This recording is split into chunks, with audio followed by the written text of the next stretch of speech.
Cécilia Marlotti pour le Fashion Post. Rock the Casbah avec Philippe et Martial à Tunis. Un lieu, un espace, une maison de vie, une maison d'artistes, mais vous allez m'en dire plus. On va déjà parler de Rock the Casbah. Pourquoi ce titre? Parce qu'il y a une dimension assez rock, assez London swinging. Oui, effectivement, c'est vrai qu'il y a un petit côté rock très marqué chez Rock the Casbah.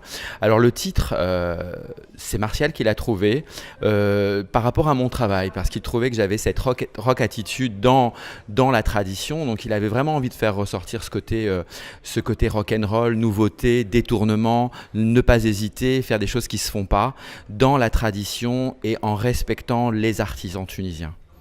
Comment fonctionne votre duo? Qui fait quoi? Philippe a, on va dire, toute la création et le savoir-faire. Et moi, je m'évertue à avoir le faire savoir pour faire connaître le travail qu'il effectue depuis une quinzaine d'années en Tunisie. Alors, il y a un très bon équilibre dans votre team. Il y a aussi un équilibre et une vision assez cinématographique dans les différents espaces qui sont pour moi une invitation au voyage. Pourquoi est-ce que vous avez choisi justement cet univers? Parce qu'on n'exerce pas une passion, un métier par hasard? Je pense qu'on vient pas à ce métier par hasard. Moi, c'est pas mon métier de base. Et je trouvais que justement cette vision décalée, différente, était un peu l'aboutissement d'une réflexion de vie. Je viens tardivement à ce métier de la déco et de la mise en scène. Et vous l'avez bien dit, ce côté mise en scène, c'est ce qu'on privilégie chez Rock the Casbah. C'est-à-dire mettre en scène un mobilier et ne pas juste poser un accessoire dans une maison. Dans l'idée du mobilier, il y a l'idée de la transmission, il y a l'idée d'histoire. Dans le lieu où vous êtes aujourd'hui, quelle est son histoire? C'est quoi son passé à ce lieu? Je vais répondre ou tu réponds? Oui, vas-y. Allez, je vais répondre. Alors ici, nous sommes dans un palais de 1725 en bordure de la Médina de Tunis, sur une place qui s'appelle Mark El Zaïm, c'est-à-dire la place du leader. Le leader parce que Bourguiba a investi à l'indépendance cette place. Et c'est un endroit qui a été demandé par un des premiers bey de Tunis en arrivant. Et c'est une ancienne maison close. Donc il y a toute cette lourdeur, entre guillemets, mais il y a cette espèce d'intimité.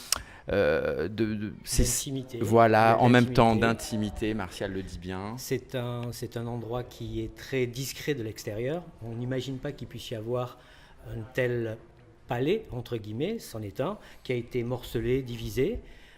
Ici, il y a à peu près 600 mètres carrés et pour la petite histoire, il paraît que Bourguiba, lors de son discours d'investiture dans les années 50, je crois, a fait son entrée ici pour s'habiller, pour se préparer, repasser dans ce lieu qui est devenu un peu magique aussi avec le temps. Ça, c'est juste une anecdote, mais ce qu'on aime ici, c'est cet endroit qui est sur les hauteurs de la Médina, qui reste très discret de l'extérieur, en même temps une certaine majesté à l'intérieur, avec cette enveloppe qui est telle quelle depuis 1725, ces céramiques hallucinantes qu'on a du sol au plafond.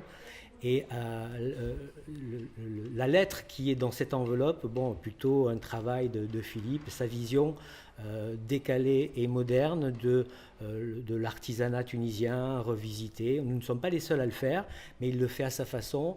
Et je pense qu'il a ce mélange des genres qui fait que la mise en scène passe plutôt correctement, quoi.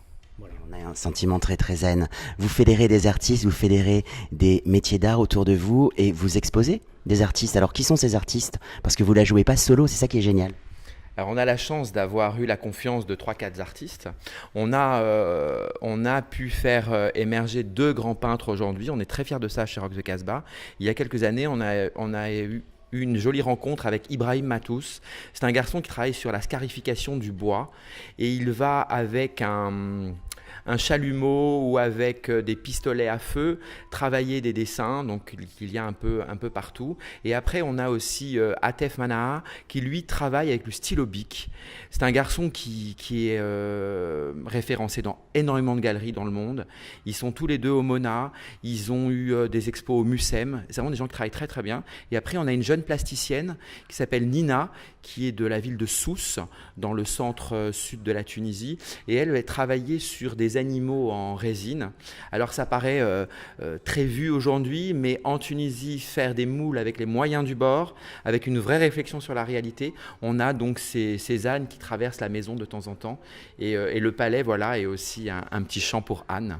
C'est un joli clin d'œil. Alors, si on n'a pas l'occasion de venir à Tunis pour vous rencontrer, où est-ce qu'on peut vous retrouver à travers le monde? Où est-ce qu'on peut acheter vos produits ou découvrir les lieux que vous avez habités et décorés? J'aime bien cette idée d'habiter des lieux. Des lieux, oui, tout à fait. Alors, on a eu la chance d'avoir la confiance des propriétaires du Perchoir, un restaurant à Paris où on a fait et l'architecture et la décoration. Donc, c'est tout 100% Rock the Casbah.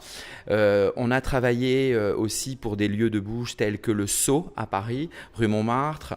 On a travaillé aussi pour Colorova, rue de la Baie-Grégoire. Et après, on a des boutiques revendeurs de nos produits qui se trouvent à peu près partout dans le monde. Dans chaque grande ville, on a la chance d'avoir une boutique de déco qui nous représente. Vous rayonnez à l'international. Merci beaucoup. C'était William Arlotti pour le Fashion Post. Merci. Merci à vous. Fashion Week semaine chic, radio électrique. Fashion Week